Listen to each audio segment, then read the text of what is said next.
The ancient Jewish community in Rome did not avoid the Nazi madness. Following a big raid in October 1943, many Jews were forced to live in hiding, some in churches like this one, St. Joachim, in the center of Rome.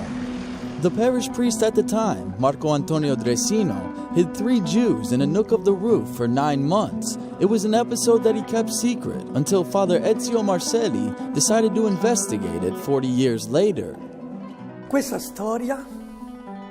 This story has been hidden for 40 years. Nobody knew. When I arrived in Rome, someone said, "Here we save Jews." Then I thought, I want to understand what happened here exactly.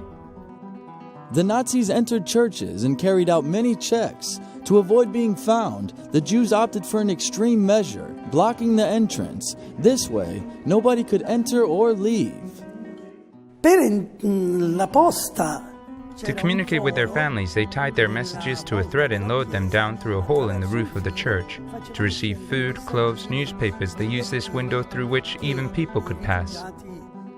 Jewish refugees had a deep respect for Catholics. For this reason, one of them drew on the walls of their hiding place the face of Christ crowned with thorns, the suffering of the 3 companions, and the sweetness of the Virgin and Child that offered the refugees tenderness and comfort during difficult times.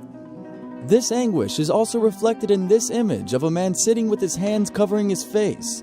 These tense moments were not lacking. For example, one day while the parish priest picked up one of his messages, a group of Nazis entered for a check.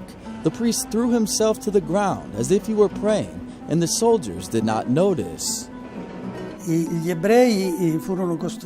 Jews were saved thanks above all to 4 people: the parish priest Antonio Dresino, a French nun called Margherita Venez, who was well known in the neighborhood and could easily get food, clothes, or whatever they needed.